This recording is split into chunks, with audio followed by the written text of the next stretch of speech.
magacii Soomaaliyeed oo sii dhimanayo maxaa dilay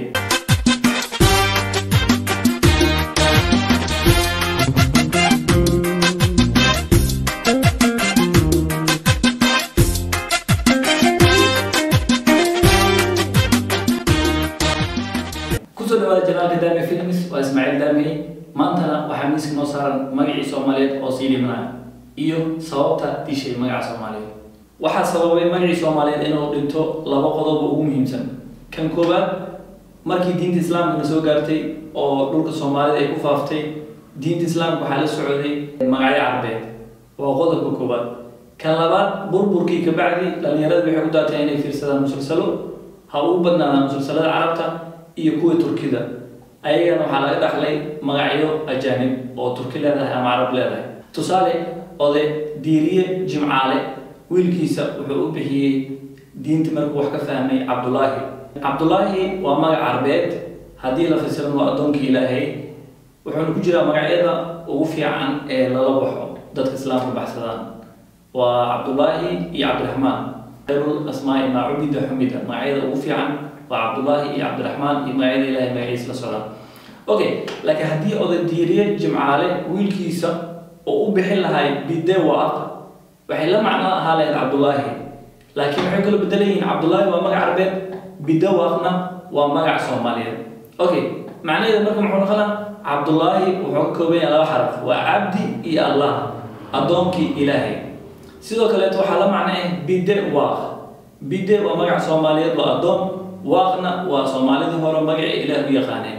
بدوا أخبار الأسكودر وعبد الله إلى معناته ويا عبد الله يروحون أخذني وين بحالة جاري بربركي صومالي دولتي صومالي مركب بربرتي عبد الله أوريد يشتي وحد عليه وغيب طلبات إنه يسوق دلين مجا صومالي إنه ماشي كثير بحب ومسلسلات عربته يكون تركي عبد الله حاسكيس أصلا وحسن في السلام فيلم تركي حاسكيس وحكيه شيء فيلم تركي أطورك وجرو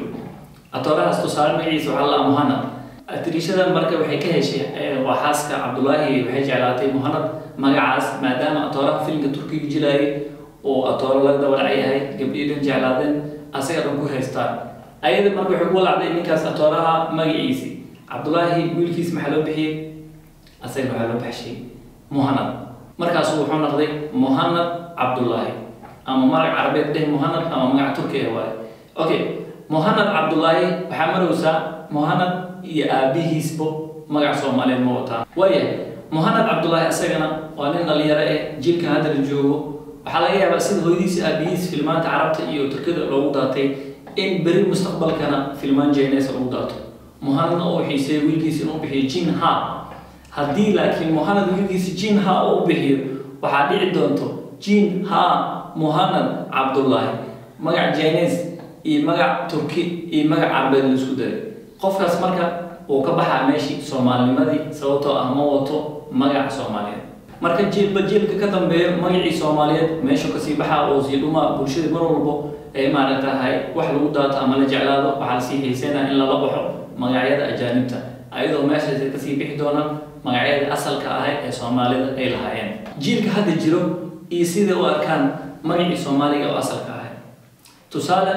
كاهن هدي قف لو بحيو أما قبل لو بحيو كاهو جيل كهذا جيرو حيو أركان قف كاسينو قفر البادية أو دمبيو أو عصري كان هذا جيرو أنا لجان قاري كريم مركز وحاسو بحي دون حدان مقع بحين الصومالية لصور مولينين ويل كلها وحان هاي صومالي مقعيس إنو يهجينها أبيس اللي يرادو مهند أو أبيس اللي يرادو عبد الله سدحاس مقعنا سأوجيدين ميلكا مصر قلان مقعية صومالية ilmaha markay dhashtaan Soomaalida dhexdeeda waxa lagu duceeyaa oo Soomaalida istiraada adeer noqo ki dalka dadka iyo diinta anfaco waxay weydiinaa marka Muhammad wiilka yarka Soomaaliyeed ee Muhammad loo bixiyay ee tinta u jirto sida Atoori Muhammad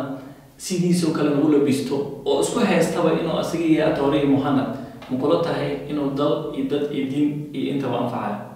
جوابته كل يوم كاين دينا سامعنا عبد الله علي عمر حسن حسين مقعية صدن ومقعية عربي كاهو ورسامي عوالي عو ومقعية صومالي تصالح هدي ما تجيل كان هذا أنجون قرنية لباتني كوبا nin magaca Soomaali asal ah wato oo la yiraahdo Cawaale oo buug qoro qiyaas bal 100 sano hadii ka soo wareegto oo jiilka anaga dhalna jiilkiisa dhalan kuwiisii dhalan ay waqtigaas joogaan oo buugaas oo akhriyo wiil Soomaaliyeed isla markiiba waxa madaxiisa ku soo dhacayo in buugan oo qoray awoogiis maxana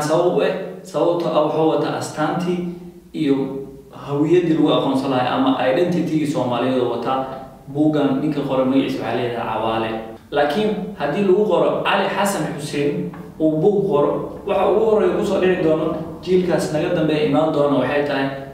laga yaabee inuu isiraado buugan waxa qoray nin Carbe laakiin markuu buuga sii galo oo aragtiisii akhriyo ogaa doona inuu maartahay oo yahay magaca Soomaaliyeed marka Cawaali hadda aan ka soo sheekeynay waa magaca Soomaaliyeed oo asal leh macnihiisu wuxuu yahay nin nasiib badan ama nin ayaa leh aloo bixiya Cawaale bal dhinaca kale tan aan fiirino Cawaale wuxuu noqonaa nasiib af Carabi hadii la okay nasiib nin hadii loo bixiyo waa nin Carbe bigtaa markuu horeyso soo dhaw okay waxa soo dhameel si fariisii oo ka sii daray dhalinyarada hadda jirto waxay soo biyaan wiila waxa la bixinaa Lucky okay Lucky English word L U C K Y waa English waxay la magac tahay nasiibkii aan soo sheegno Carab tahay laakiin waxa ka sii macaan wiilkaas loo bixiyo Cawaale sababtoo ah isla markii waxa fahmay inuu wato magac Soomaaliyeed oo asal tolo maanay kaliya dhaqan roganay mas adduunka kale toona la qabo tusaale hadii aan soo qaato dadka Jarmalka ah waxa la joogaa maanta 28 bisha shanaad 2024 bal aan isla fiirino ayagana inay ka guureen magacooda asalka ahay oo ay u guureen magaca Islaameed oo reer magaalada iyo baxda la gashay tusaale beeshka u jeedin waxa ku qoran baby name waa magacyada ilmaha loo bixiyo Jarmalka taariikhdan saarki kartiin waa sanadkan hadda aan ku jirno oo ah 2024 magacyada gabdhaha Jarmalka loo bixiyo saddex magac ugu horeeyaan soo qaadanayna kan koowaad waa Emilia kan labaad waa Emma kan saddexaadna waa Mia magacyada Jarmalka wiilasha 2024 kaalinta koowaad waxa ku jiro Matteo kaalinta labaad waxa ku jiro Noah waa sida Nuux oo kale